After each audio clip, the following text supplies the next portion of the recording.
Hi, guys and dolls. How are you? I hope you're well. So, yesterday was interesting. Um, I couldn't find Milo. He couldn't find me, and we went on. We were at the park, the dog park, and we ended up going up this trail, going to the very end, going up this trail in the woods. Well, he's super explore, okay, which is what I wanted him to do, so he could see different scenery and stuff like that, and something different. And he disappeared. So I was calling him, and he didn't come. And then I waited for him at the end of at the end of the path.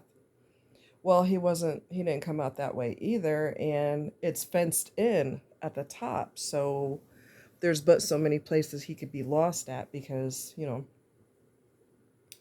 So anyway,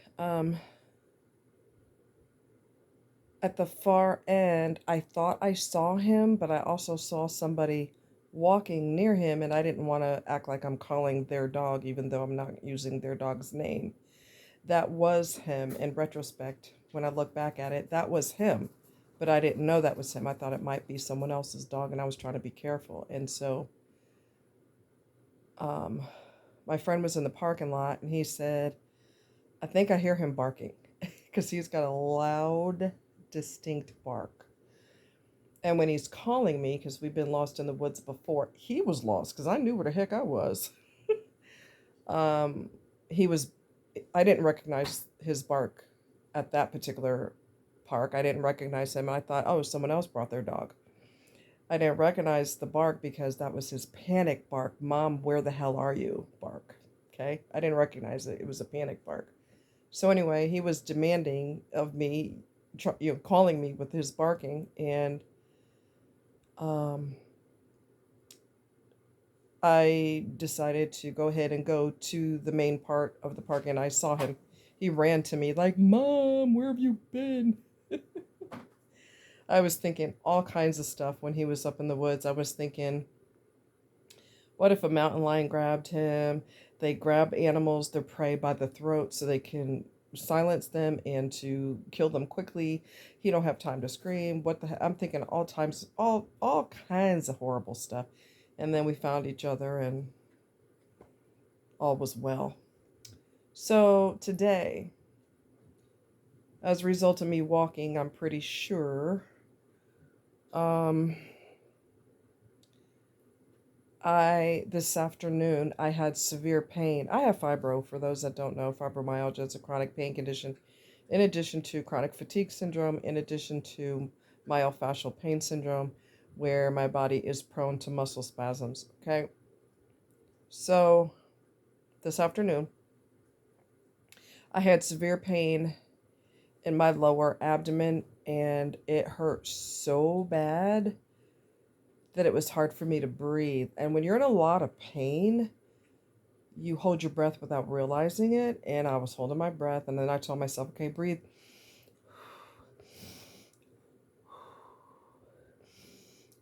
I was doing that, and I eventually put the hot pad, the moist heat pad on me, and it took like, I don't know, about 15 to 20 minutes to subside. If it didn't subside, I was planning to go to the ER because it was horrible. And I avoid doctors, hospitals. I avoid, okay? But it was getting to the point where, holy crap, this is out of control. I think it could be as a result of the walk yesterday, because I was walking up a fairly steep hill and I had to keep taking breaks because I get fatigued. Anyway, I challenged myself to do it and I did it, but I should have taken a pain med last night and I didn't. And yeah, I didn't go dancing tonight because that wouldn't be very smart. So anyway, I wanted to talk to you about, to me, it's alarming when people say things like, you guys know I teach people about narcissism and how to recover from them and how to get away from them, and the mind games that they play, the whole bit. And sometimes I hear people say things like, well, I actually feel sorry for them.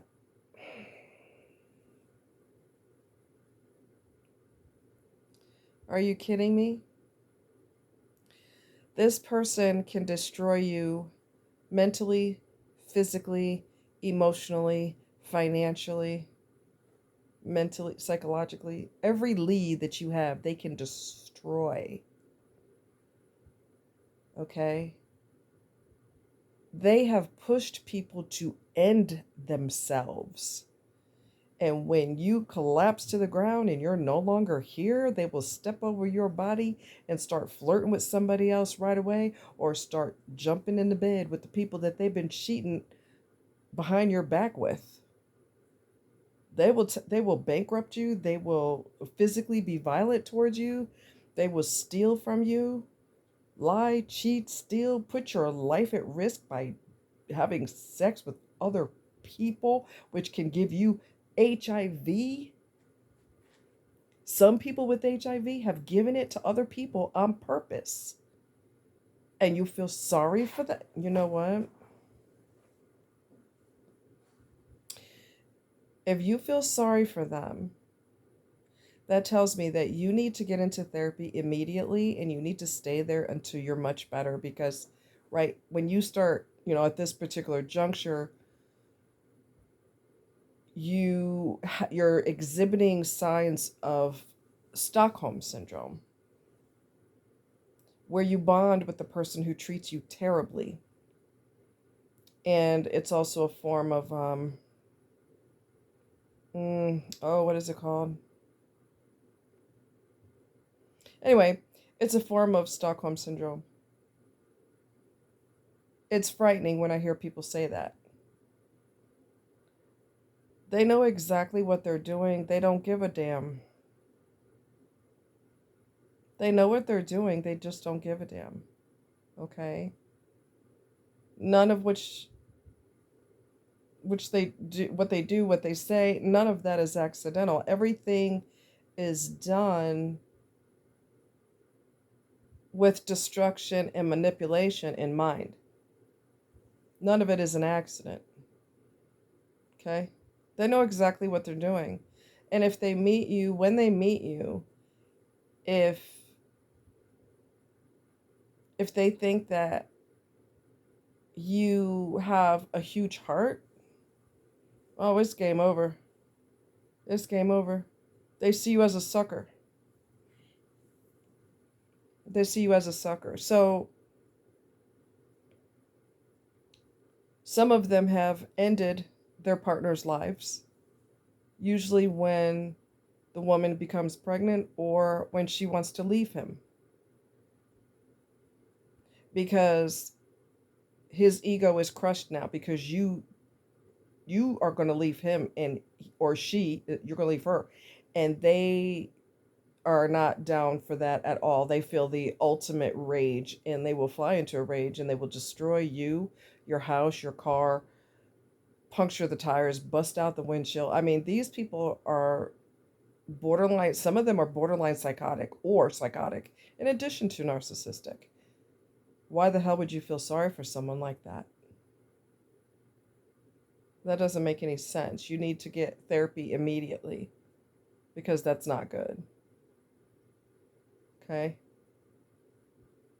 Everything they do is done on purpose.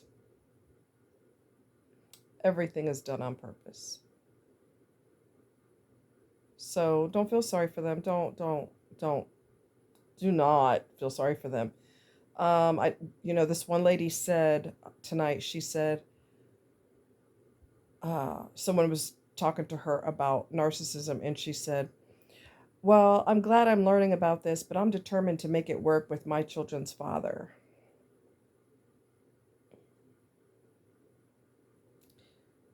So I took a deep breath and I told her, I said, you have to understand that they have brain damage. You have to understand that experts, physicians, scientists, neurologists have seen narcissism on brain scans. I ain't making this shit up. Research it. I've never steered you all wrong, and I'm not going to start now. Their prefrontal cortex is abnormal. There's multiple parts of their brain that are not functioning correctly. That is why they're so damn illogical, because they have brain damage. So good luck working it out with your children's father. Good luck. Let me know how that works for you, because I can guarantee you it's not going to work well. And if you insist on being with this person, you're risking getting HIV, because they're never going to be faithful. They have to always feed their ego. They are human parasites. They're not even human. They're parasites. They're always sucking the goodness out of other people. And they need other people. They have a desperate need to always get validation from other people. That will never change until they take their last breath. That is the only time that will change. Regardless of the tears, and I'm so sorry, and I don't know what I was thinking, and I love you, and I don't love him or her, and this and that, and blah, blah, blah, blah, blah. I know of a guy recently who I met who was married, had an affair, was crying his eyes out because he was terrified to tell his wife. Well, she stayed with him, so he took a deep breath, and they're going to work it out, and so he has permission to continue to cheat. She didn't go no damn where. And if I would have offered him some candy the night I met him, he would have been all for it, baby. All for it. Because he was dropping hints all night. Which I let go in one ear and out the other, because I'm not giving it up to nobody. Period. I don't care who you are.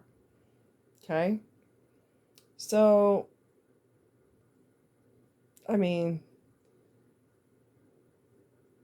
it's just insane the amount of damage that they could do. It's insane. And you think you're going to work it out? Okay. Okay. That's what I say to people who flat out refuse to see the truth, and they don't see that they are speeding down a one-way road in a race car and they're about to slam into a tree, and they insist on getting in the race car anyway, and they're determined to go down a dead end and slam into the tree full force. When I've given you the tools that I can give you, and you insist on pushing me out of the way and doing it anyway, the only thing that I can say is, okay. And then I disengage, and I let you do whatever you need to do. Because you're not going to get through to people. If their head is made of titanium, they're going to have to find out the hard way. So, I mean, I can't get through to titanium. I just can't. So, anyway, so I do feel better. I took a muscle relaxer a little while ago. It'll eventually kick in, and that pain was terrible today. It was really terrible. I should have taken something last night. I did have my trekking poles, but the hill was kind of steep, so trying to get up that monster wasn't fun. It wasn't easy and it wasn't fun, but I did it. I'm glad that I accomplished it, but there was a price for that. Okay, there was a price for that. Long time ago, I'm going to tell you this quick story and then I'm going to go. Long time ago, years and years ago, I was trying to get into acting, and so some modeling gigs came up, and I've done some nonprofit modeling too, which I prefer to do that, because when they pay you, they think they own you. I don't like that feeling. You got a tattoo. You know, they act like you ruined their life by getting a tattoo. Anyway, so I modeled my feet for Mahogany Cards, which is affiliated with Hallmark Cards, but it's for people of color. And I made $95 an hour, which is the highest I've ever made on any job ever. But there was a price for that. You know, I didn't know I had fibro back then. And I'm twisting this way, turn your head this way, tilt your head that way, while you're twist. You're doing all these things that you normally never would do. And you're using muscles that you would never normally use. And so the next day, I was in so much pain. I felt like I was in a multiple car pile up or something. It was awful. And my friends were like, shoot, I'll deal with the pain. I'll deal with the pain. $95 an hour, shoot that. I'm like, it's easy for you to say. I don't regret it. But there was a price for that. I paid for it physically. And people could say, oh, yeah, they got dollar signs in their eyes. Oh, I'll do it for the money. But the next day, they'd be like, oh, God. Yeah, welcome to my world. Okay, dollar signs, welcome to my world. Anyway, you guys take care. Much love. And stay narc free. Y'all take care. Bye.